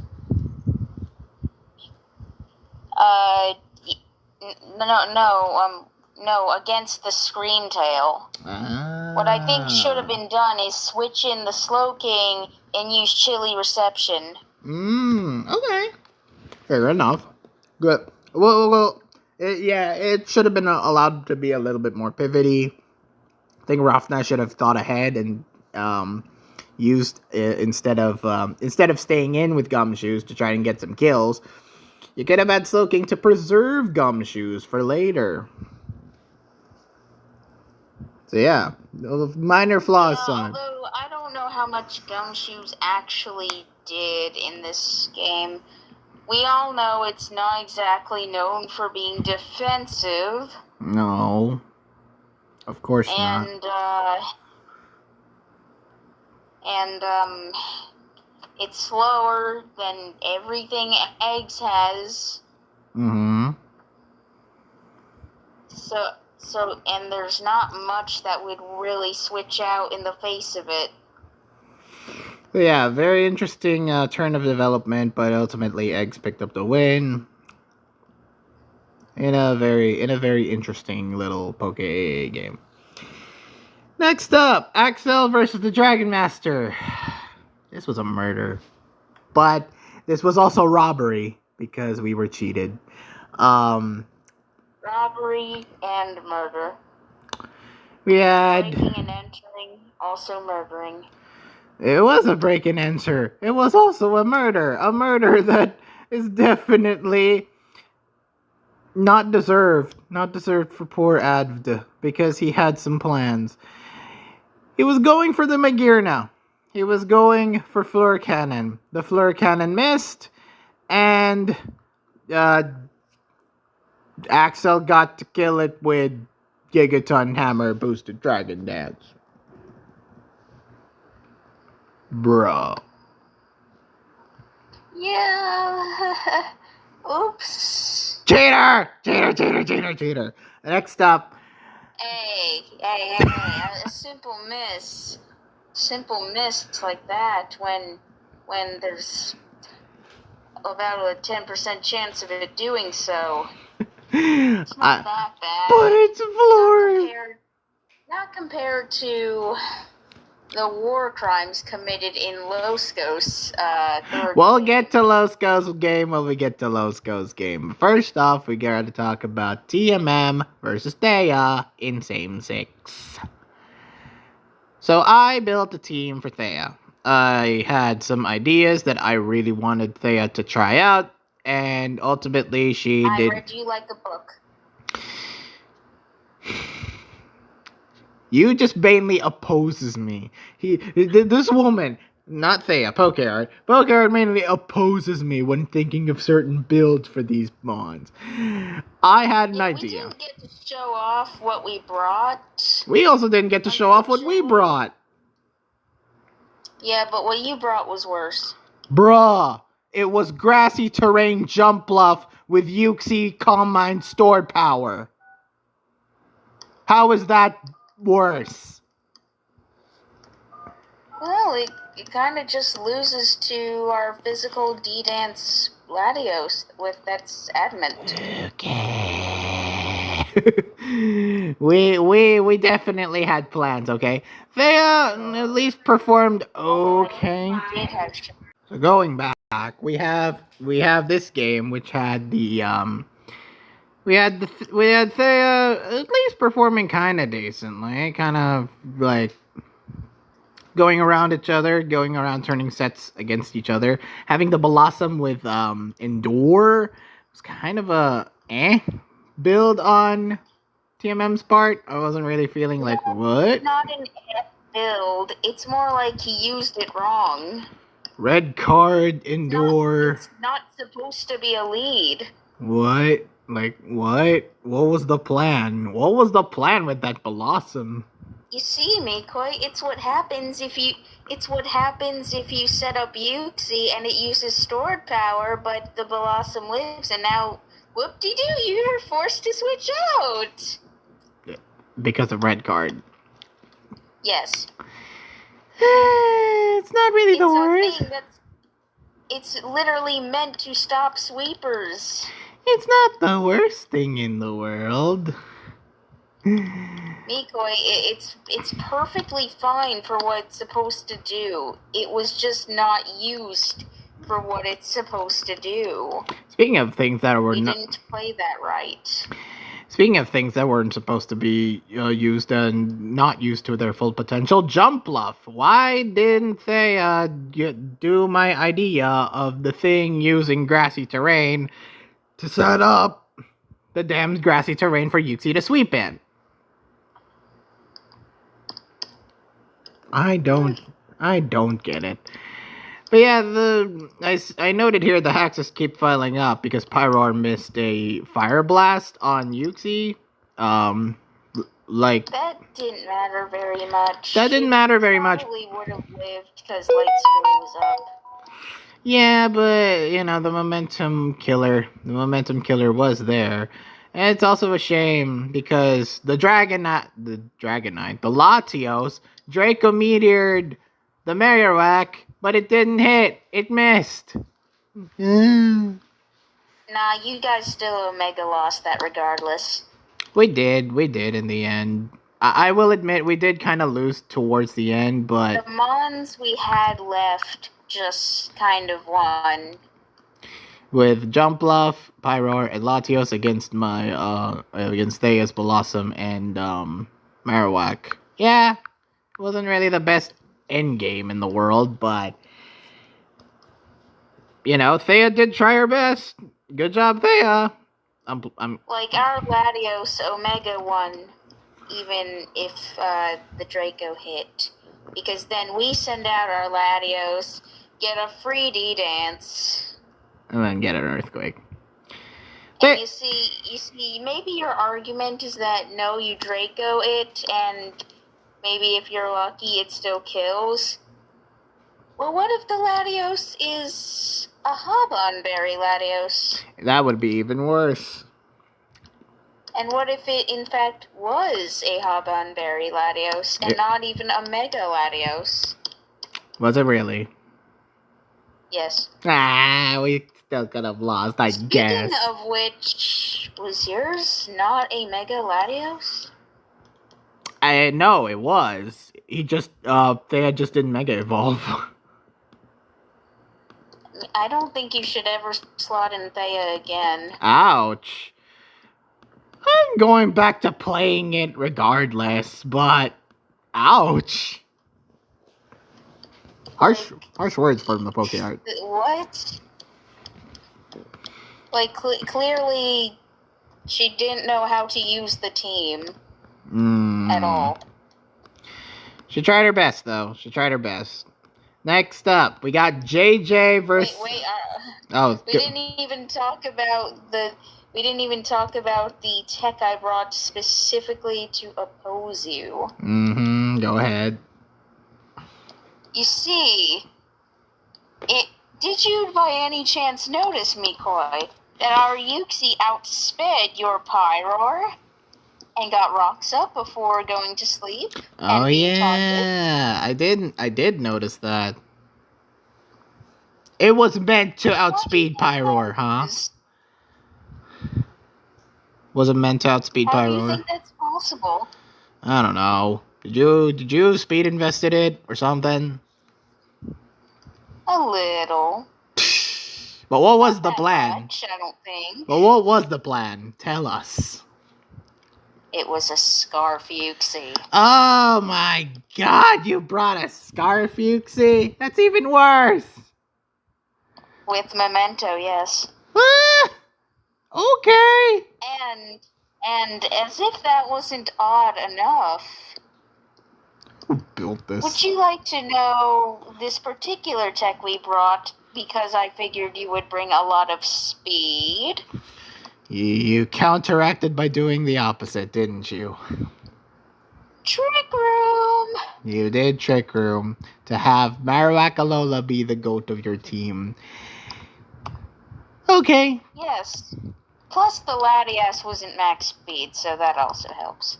Latios, but okay. Latios. It wasn't max speed, so... Okay, fair enough. I concur that was a pretty unique strat. I wish they had just played the team better. Next. I give credit to our top tier chefs. They know who they are. That's PokeArt 2004, and only PokeArt 2004. No, I didn't. I admittedly didn't have many ideas for this. Like I said, I give credit to our top tier chefs. I'm not crediting myself. She's crediting herself. I'm not. But I'm not gonna tell you who I am crediting because I'm not. I don't want to reveal who's building for us. Okay, I won't. Mystery OU, we got JJ versus Sylveon, use Calm Mind. So JJ. So close. JJ actually used Dragonite, and it served him pretty well, using Dragonite's Dragon Dance against Great Tuskwell, and even though he spinnered Sylveon's own D-Knight to Oko it.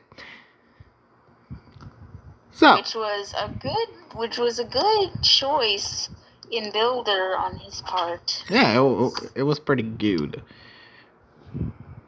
However, Okay. It seemed like JJ had the win due to Enamor's... Wait, I didn't finish. Oh. I was going to say it was Ice Spinner was a good was a good choice in builder on JJ's part, because I guess it was figured that Dragonite would be a pretty commonly used mon for this, because it still gets a lot of good moves. Yeah, it does. It does. And yeah, the fact that, he got the Dragon Dance and he got the Ice Spinner off, very good. It seemed like JG had the win due to Enamorous critting Poltegeist, so it would be too low for the Shell Smash sweep. However, Terra Poison Cresselia came in clutch and reverse won the game for Sylveon, due to A, being it bulky, and B, hitting a Moongus and an Amorous when it mattered. See, I'm personally of the opinion that we misplayed a little. We didn't time things right. We shouldn't have switched out Enamorous while it was in on sub, because, that would have bought us another turn of Reflect being up, and thus, by the time Sneasler's out, Reflect would have been down, and it would have been able to do a lot more damage to Cresselia, and we probably would have won with how much damage it would have done. Then the Terra Poison Cresselia just came in clutch. It was very defensive. I really like the build that Sylveon chose, and ultimately it did win the game for him. It's very good, Sylveon. Very, very good. Next up, PIC, Jaspros vs. Class. I really don't want to talk about this game. I really don't want to talk about this game, and I'm sure Class doesn't want to speak of this game either, because, oh boy, I do feel a little bad. Just a little. No, you don't. Yeah, I don't. Screamtail stayed on for the majority of the game, it being a reliable check with offensive moves and boosts to neuter Class's Mon. So you got the Bulk Up, you got the Calm Mind, you got the Stored Power, you got the Drain Punch. You basically got everything utility for a Screamtail. Honestly cooked. Or wait, no, Jasper didn't cook. The builder of the team cooked, I guess. Yeah, the credit to the builder for cooking for Jaspros and for able to use the team well with Screamtail. However, this turning point was the Volcarona getting critted by the stored power damage on turn 11, especially since Class wasn't going for the Protect, instead going for the Quiver Dance so it can have a little bit more leverage against the Screamtail. Unfortunately, that crit happened and it was dead. Screamtail was unhappy that you were going for Quiver Dance. So you cheated. You cheated us out of a PIC win. No. You cheated us out of a Gen 2 Ranbats win. Let's talk about the Rans game now. Guard Sweeper beating Losco no Shoto. First off in Gen 4. Glalie started off well with hazards. Guard didn't just really have the best team against Losco. He had Mons, but Losco had a Lucario and a Fearow. Lunatone was... Losco didn't have a Lucario? Oh, Guard did. Oh, Guard had the Lucario. Sorry. Losco had the Fearow and the Honchkrow, I believe. Yeah, wait, no, no. Or am I remembering? Had the Honchkrow. Yeah, and that wasn't really that effective. Well, Lunatone was the most effective in his team, IMO, because it was a good potential sweeper. It had Substitute, it had Earth Power, yeah, Ice Beam. I don't know if it had that. I don't know. Machamp, though, dealt the rest by getting good dynamic punches in, so it was just a very predictable win for Losco in Gen 4. Gen 5... Guard starting off well, outplaying Taunt with Mamoscine's power superpower in turn 1 against the Glalie's Taunt. Glalie again. Kingdra being effectively neutered by Probopass and Golduck, taking care of it pretty well. And ultimately, Swellow and Registeel trying to work together, but ultimately failing against the Hippowdon. Hippowdon. Hippowdon. Guard took Guard took Gen 5 easily. Then Gen 2 game happened. And this is probably why people didn't want to play Gen 2, because things like this happened. Nah, it's not just because of the hacks that happened in this game, it's the rest mechanics. Guard getting a crit on Corsola almost immediately with Snorlax's Earthquake. Losco's Blissey having a pretty unusual set. Sing and Present? Wasn't it Gen 2 Ranbat's code? Really? Yeah, I guess that's standard. Get to work on that one. Electrode silencing Growth Tangela with Explosion. And overall, that was a huge roll. And not to mention just the overall crit fest that happened in this game. Guard won with Rhydon basically besting Losco's last minute Scizor. So yeah. So the Blissey crit killed, one hit. Oh yeah. Corsola crit killed. What else? Tangela dying to a roll. Yes, but I think there was one more crit. There was one more crit, I forgot which one. But yeah, Guard just had an overall crit fest against Losco and won because of it. Was it Mewtwo that got crit? I think it may have been Mewtwo. Yeah. Alright, next up, penultimate game. We got Farce of the Death versus Aerobee. Farce brought Toadscruel, which was a very unusual hazard setter for ND Ubers. And a hazard setter that did not work well here, unfortunately. Nope, it didn't. Aerobee brought a really good set that I was saddened that it didn't get to see the light of day. He got Iron Defense, Dragon Dance, Facade, Mega Salamence. Looks destructive, doesn't it? Mm-hmm. Unfortunately, it got critted thanks to Zacian's play rough. Yeah? Was that payback for the Rans game? Huh? Maybe, but doesn't matter. I think it matters because the freaking Zacian was gonna kill things. No, the Salamence was gonna kill things, and the Zacian just missed a play rough, and then was too annoyed, and then it hit the crit play rough and killed our Salamence. Ugh. All I know is that I was angry. Had play rough not missed the first time, that wouldn't have even mattered. Yeah. I'm just annoyed. You wouldn't have even gotten to set up under normal circumstances, so you don't have really a right to complain about the crit, in my opinion. Yeah, I don't have a right to complain, because Aerobee won at the end. He got a bit lucky, though. Using Arc Dark Well, taking advantage of Farce misclicking with staying in on Groudon. And ultimately... Yeah... Ultimately having Zacian locked into its choice item for Ho-Oh to win the game. Yeah, I think Aerobee won that game regardless of whether he misclicked or not, although he had a better shot, as he explained, had he not misclicked.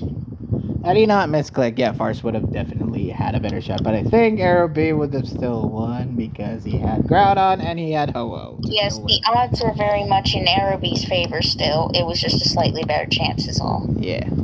And finally, the last game. We got Carl Dude Guy besting Euphanos for 2 TPPs now. I believe the last time was TPP 3, in which Carl won in Camomono, or Camono, as I called it. And yeah, we won. Carl won. Euphanos was over-reliant on Pyroke for much of this game, using Contrary Overheat against most of Carl's mons. However, Carl did kind of admit that he wasn't playing as well as he thought he was. Admitted getting lucky when you've decided to not overheat his Pyroke, instead going for the Energy Ball, allowing Slowcave Slowking to live a hit and win with Surf. Yeah, you see, if you've predicted that Carl was gonna switch to regenerate health, then he could have gotten another boost to his special attack and killed it with the, with Energy Ball. With Energy Ball, yeah. And then all that would have remained is the low health Great Tusk, and you've still had Venamicon, so yeah, that wouldn't he would have won. He would have won 100%. However, he didn't. And I am a little peeved that we were so close. Although I cannot actually blame Euphanos for how he lost, because I probably would have done that too. So those were the matchups. Those were the games. And PokeArt, please read out the results on what happened in Week 2 in terms of our predictions. Oh, so like the prediction championship, basically? Yes. Okay, so Week 2, though he wasn't there for most of it, Euphanos predicted along with us. Mm-hmm. And let's see the results of these, shall we? Yep. In third place was my co-manager, Euphanos, with 13 out of 24. Mm-hmm. I feel like some of his predicts were a little questionable, and some of them, I can't really blame him. Mm-hmm. In second place is Micoy with 15 out of 24. Not bad, not bad. But I had to compete with you. Then guess who won this week? In first place is me with 18 out of 24 predicts. I'm quite proud of that, actually. Yeah, you basically tied... No, you didn't tie Temp last week. Because Temp got 19 out of 24 for Week 1. I didn't say I tied Temp. What do you mean? No, but you did have the highest amount of predicts right from all of us in the community who predicted along with us in the thread or in the videos. So congratulations, PokeArt. You get to keep that championship. I think you mean for this week. Yes. So let's go on to Week 3, shall we? And let's predict. Okay. Alright, predicts time. First off, the Full Moon Frostmoths versus the Absolute Absol Posters. This is a rematch from TPP 3, where the Frostmoths beat the Absol Posters to make it into finals. Well, I'm sure they faced more times than that. This is likely much more than just one rematch. Yeah, tell that to TPP 1, TPP 2, TPP 4, TPP 3, and now there, yay! Okay, let's begin. First off, we got Don Vasquez versus Tranquility in PokeAA.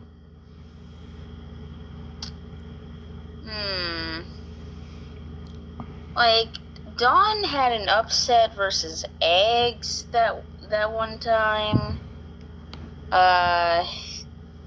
And Axe has not been doing too good.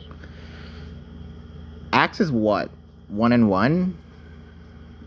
0-2? 0-2, really? But you know what? I still think Axe is the better player here. I think he has a more firm grasp than Don Vasquez. So I think I'm gonna go Axe on this one, even though our sense. Okay, I'll agree with you. Even though my senses are leaning towards Dawn, I'm just gonna go with Axe just to be safe. Next up, Stab and Mega. We got Elgino versus Ice Master. Ice Master. Yeah, I mean, Ice Master lost to Derpy Boy. However, when Elgino's what, 2-0? I want to say he's 2-0. Yeah, I think he is, actually. Despite that, Ice generally tends to play better than Elgino, so I think the streak stops here for Elgino. I think Ice has got this. Your spray doesn't get hacked, which Elgina will most likely hacks. Yes, I am going to Jinx. Wow, wait, you're not Yoko. Who gave you the right to do that? Yoko did. Anyway. I don't believe you. I think we need to ask Yoko to confirm that. Yeah. Just don't BS us, Yoko. Anyway, National Death Same 6, we got Lechen versus Temp. And look at the same... Temp. Well, first off, look at the same 6 we have. We have Basculegion Goldango, Honchkrow, Orthworm, Pikachu Alola, and Toucanon. Kind of a strong same 6. I didn't get any of that. I'm just gonna look at it because I'm much more of a visual learner. Well, you got 2 OU Mons, a Dark type, a Pikachu, a Toucanon, and a thing. A thing. A thing that I hate. But you're right. But Goldango is gonna be running some interesting things. Oh please! Someone's gonna run what? Agility, Nasty Plot, not Make It Rain. Make It Rain doesn't look terribly good here. No, it's not. No, don't run Make It Rain, especially when 3 months resist it. Yeah, Temp. You say Temp? I say Temp. Yeah, well, we'll both say Temp. I mean, Lechen hasn't been really that well. This is the first time Lechen is going to be competing in TPP, and he's going up against Temp, which is who is one of the best builders. Yeah, this is Temp's game. Anyway, next up, we got Mystery OU. We got Piyush versus Shiloh. I'm scared. Yeah, aren't both players 1-1 right now? I'm very scared. Why? Why are you scared? Because it feels like every time we predict against Piyush, he wins. He wins. So you know what? I'm the betting man. I'm going Piyush. I'm going Shiloh, and I'm probably getting it wrong. Well, this time I'm backing up Piyush, and hopefully my predicts come true. Next up, Oh yeah, by the way, the rule set for Mystery OU was the usually useless moves, which basically means you can't use the strong attacks or the really good moves that are typical in most OU Pokemon. You have to use things like Cut, Confide, Dig, Outrage for certain Pokemon. Rock Smash, Tail Whip, those kinds of things. And for Ranbat's generations, we got Ran's Gen 3, 7, and 8. Very good mix there.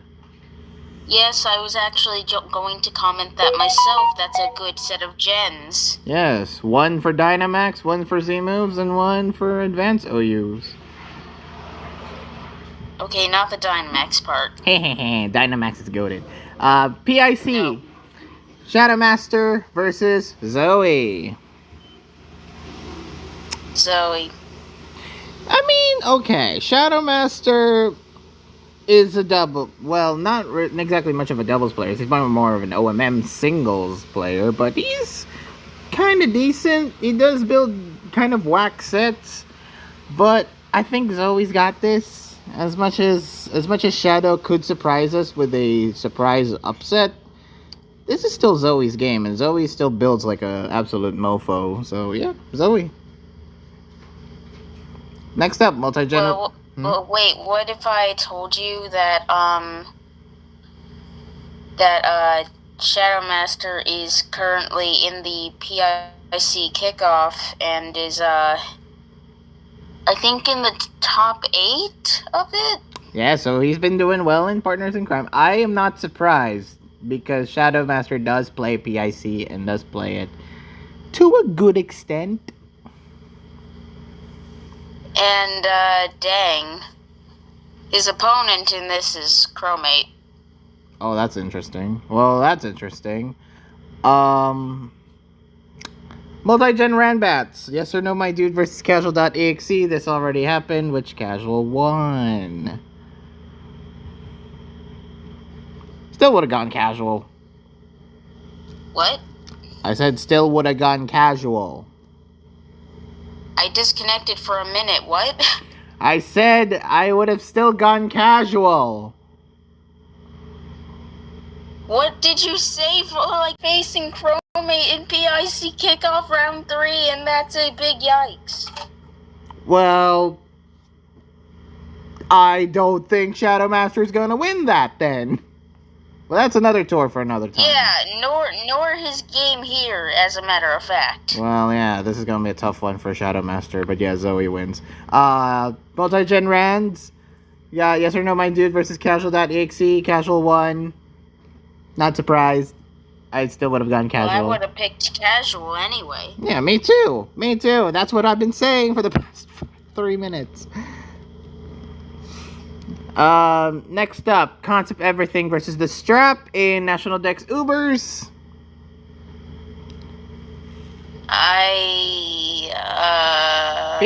People have been hyping it up and saying that this is a highlight match. I don't know. I don't know about that. I mean, The Strap is good and Concept Everything is good, but like, I'm not that much hype for it. No, I don't know what you're talking about. It does, let them call it a highlight if it's a highlight, because I don't actually know either of these players well enough to predict. Well, for the is what I meant. Well, for the basis for TPP and how their performances are so far, who do you think? I don't know. What? I don't. What do you mean? What? I'm kidding. We've both seen Concept Everything use we've seen Concept Everything use good sets and does play well. We've seen The Strap also does well when he's given the right team support. So it could be close. But who are you going with? Are they doing well? I don't know. I think I'm going Concept. I don't understand this tier. I watch the games and it goes over my head. I'm going Concept. I think Concept has got a firm grasp of this tier so far, and I think Concept has a better chance of winning this one than the Strap has. I'll just go with the Strap. Because he's the Strap. Yes. Camo Cap. Sparks Blade versus the Number Man. The Number Man, very easy. This is like putting a level 3 Pikachu against a level 99 Gyarados. Yeah, the Number Man wins. Oh my god, did I predict the Absols to 8-0? Yes, you did. Damn, I might need to change some of these. I predict the Absols would win 7-1. Or no, 2-6. No, 2-6. 2-6. That's a bit more realistic. Yeah. But yeah, you predict the Absols will go 8-0. Sorry, Frostmoths. Alright, next up, we got the Alcoholics versus the Twin Leaf Tinkatons. First off, in Poke AAA, we got Panu versus Swiftix. Panu.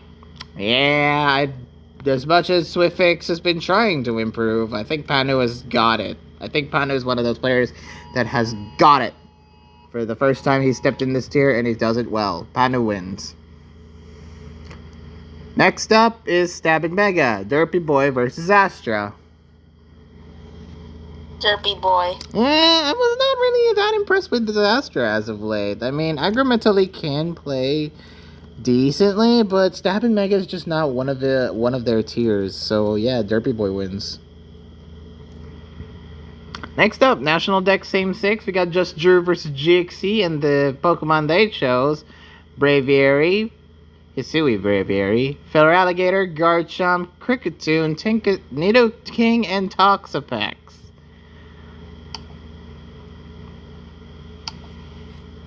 I think this is just a Nidoking 6-0. Not quite. Or maybe Garchomp, I don't know. Either one of the two works. I mean... See if you use like webs or something, Then yeah, I think Nidoking will just 6-0. Yeah, I mean, Nidoking can carry boots and just 6-0, just substitute, and then Ice Power, Earth Beam, and Fire Blast things.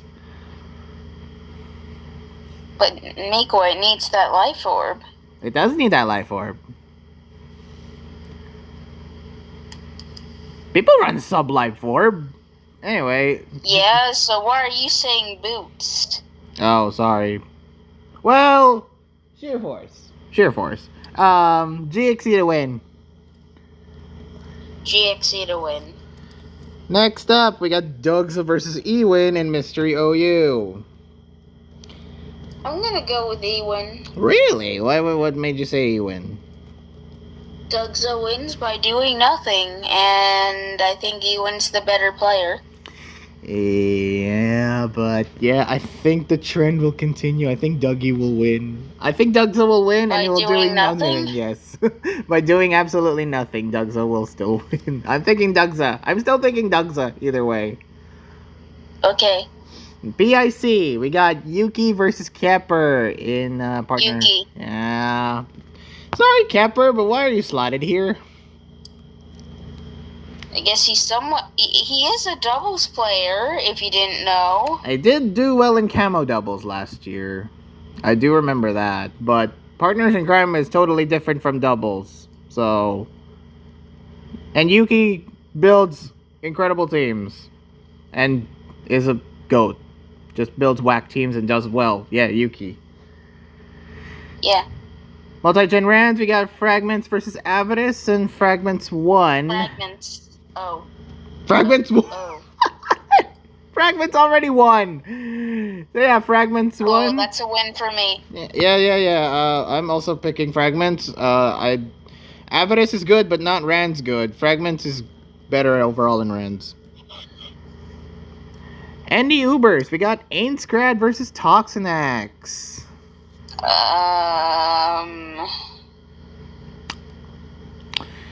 Well, this is Toxinax's first foray into ND Ubers. Well, from this tour, I don't know if he's actually experienced in the tier itself.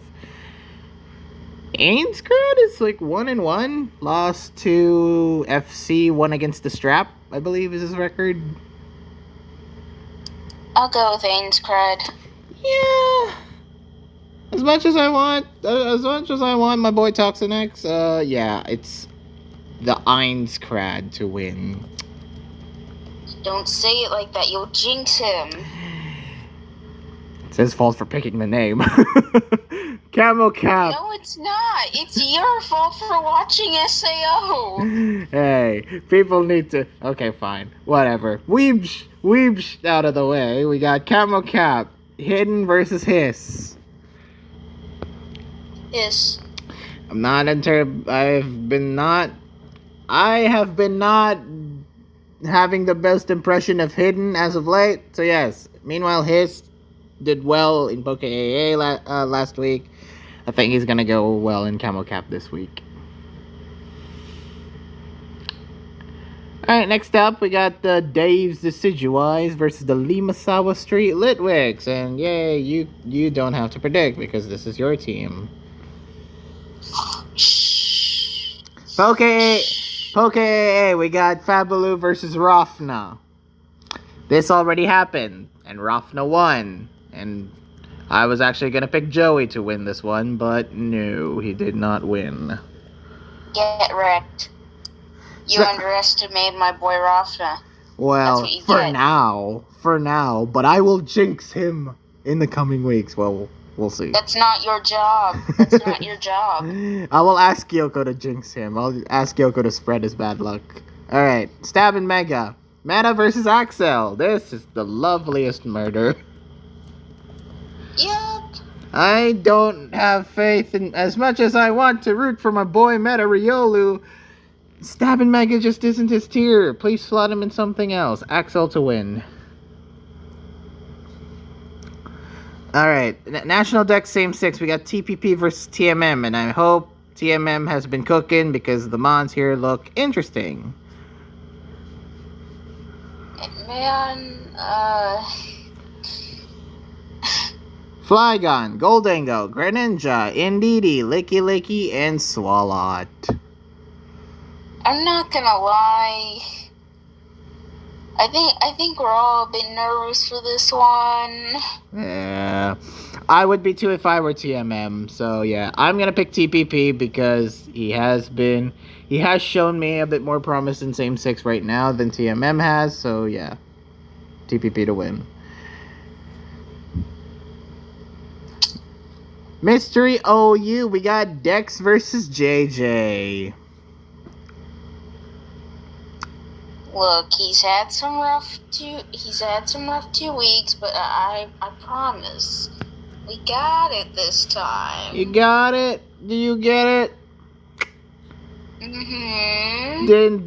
Isn't Dex like 2-0 right now? No, he's 1-1. Oh, well, who did he lose to again in week 1? He got clobbered by Shiloh. Oh, yeah. Well, JJ better prepare because I'm picking Dex. Frick you. PIC, we got Zern versus Jaspros. I don't. I certainly hope you picked the right answer here. No, yeah. I mean, I want to root for Zern. I do want to root for Zern, but PIC is just a super hard tier, especially when it comes to learning about the tier in doubles. And yeah, I think Jaspers will win. I honestly do think Jaspers will win. He's been doing better. He's 2-0 right now, I believe, and yeah. Through ignominious 2-0. Through ignominious means, but we'll not speak of that week ever again. Alright, next up, multi-gen Rans. We got Super Epic Ampharos versus Losco no Shuto. This one's kind Surely you don't predict against Losco and Rans, right? This one's tough though, because Super Epic Ampharos has been known to be goated, especially in old gen Ranbats. Well, what if I told you that Losco, when he was told what gens he'd be playing this week, he said, "Good." He got this? You think he got this? Yes, it sounds like he's quite happy with the gens. Okay, so I'm gonna root for my boy and I'm gonna predict Losco. Good. And the Ubers, we got Taka versus Farce of the Death. I'm surprised. Well, this is Taka's first, and I hope he does well here, but I don't know. Farce is way too good of a player. I think I'm going Farce. Thank you. And finally, Camo Cap Madara, Atrix Madara, who changed his name to Mata. So, Mata. Versus I'm not gonna lie, that's a pretty lame name change. me. Same. I don't like this name change at all. Like Atrix Madara, I kind of like that name. It's unique. It's actually cool. It's unique. It stands out, and people will recognize him. Mata just sounds like a lame. That's so lame. It's a Dio ripoff. It's not Muda. It's Mata. Anyway, that's not what. Yeah. Anyway, Euphanos to win. I mean, what else? Yeah. Well, what else can I say? Euphanos has been performing better. Mada has not. We are not calling him Mata. Alright, and next up we got the Opalucid Metagame Mashers versus the Anastar Articunos. Now Dang, it's my turn to solo predict. Yeah, first off in Poke AAA we got Eggs versus Phantos. Eggs. Why you say Eggs? Better in this tier. Phantos did not impress last week. Eggs literally beat Rafna. He beat my goat. That means he's goat. Yeah. Enough said, right? Yeah. Also, he's the tier leader of this. Yes. So, be afraid. Be very afraid of our Eggy boy. Stab and Mega. We got Class versus Oakleys. Oakleys. Why Oakleys? been on a roll lately, and he has the Axel seal of approval. Said Oakley's will just win basically every week. Always predict Oakley's. Always predict Oakley. That's why he's the star player for the Articunos, huh? Better than Chromate, better than FC, it's Oakley's. He's come far, and I am very proud of him. National deck, same 6. We got Lady Salamence versus myself. I hate to say it, I think I gotta predict Lady Salamence. Okay, why do you say that? I just expect them to, cook and outplay. Well, I'll promise you this. I will cook. I will cook hard. Alright. Mystery OU, we got Sylveon's Calm Mind, who casually won against Skimmy the God. Oh, I was gonna predict Sylveon anyways. I was gonna say that this is another session of Skimmy losing. Another weekly session of Skimmy losing to someone better. Yeah, 0-3 right now, Skimmy. Poor guy. Sylveon was prepping. Like, Sylveon prepped early. Like, real early. Well, that's what Rofna did, because, I mean, he played earlier today. He literally started thinking of teams, like, right when the rule set was revealed. So, yeah. Wow. Alright, so PIC, Black Knight Gawain versus Chromate. Do I even need to say it? I don't think I do. Good, go Gawain! Do it for the memes! Win against Chromate! At least cook in your game. That's all I really want to see. Yeah, even I don't know the team you're using, so yeah. This should be fun. Multi-gen Rans, Guard versus Rocher. Guard. Why you say Guard? He beat the Los Gono Shuto last week.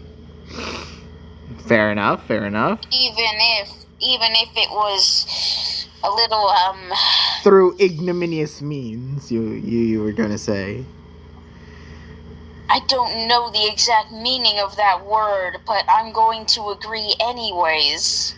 Alright. Next I think he's probably just the better singles player. That's fair. So probably better at Rans. That's fair. National Dex Ubers. We got the Dragon Master versus FC. Can I just ask why? Why? Why? Air B is off this week. He's busy. Oh, that's why you benched your 2-0 player. Don't worry, he'll come back. He'll come back stronger. I say that with my seal of approval. So who you picking? Yeah, but I personally feel like this was a misplaced slot regardless. What? Or should we send in Thea just to spite? No, I'm saying you should have slotted in Guard here and given us freaking FC versus Guard! That's a highlight match that will be awaiting us when we get to playoffs. Hopefully. No, Micoy, you've missed your chance. You won't make playoffs. This was the only chance we were going to get. and your managers, I guess, they ruined it by not slotting him there this week. How could you? You just threw Dragon Master to the wolves instead of giving yourselves an actual shot and then the Ubers with Guard. You say we won't make playoffs? Who's the team who's ranked first right now? It doesn't take much to be first right now. Who's the team that is actually ranked first right now? It's a tie between, like, you and the Articunos. Oh, wait, is it? Articunos? Yes. Oh. Like I said, it doesn't take very much to be first right now if both you and the Articunos are first. Well, we all know the Absols will be first by the end of the main season. Absols have been struggling. We will crush them. Alright, so who are you picking? By struggling, you mean 1-1. That's not even bad. And it's week 2, and it was only 2 weeks in. You are waffling, Micoy. I am No, waffling. I'm waffling a bit. We both are waffling. We must waffle hard. Anyway, who you picking? I don't think I need to say it. You already know. Okay. You fed him to the wolves, Micoy. FC is the wolf. Unless Dragon Master turns into the actual wolf. And So he's a werewolf now? Yeah. Oh! And finally, Camo Cap. We got a highlight match here. Carl Dude Guy versus Mossy Sandwich.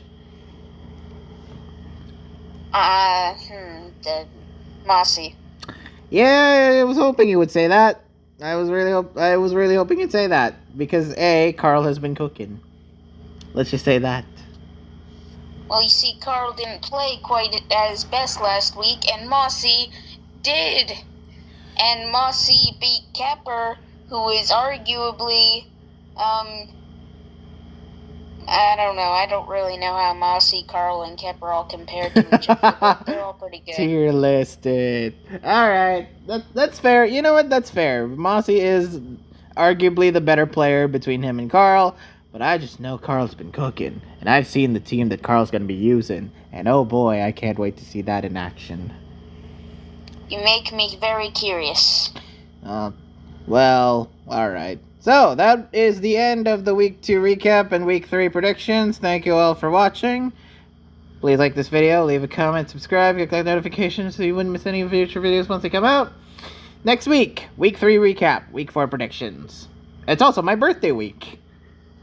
Yeah. So tune in for that. Anyway, this has been Micoy, signing out. Farewell.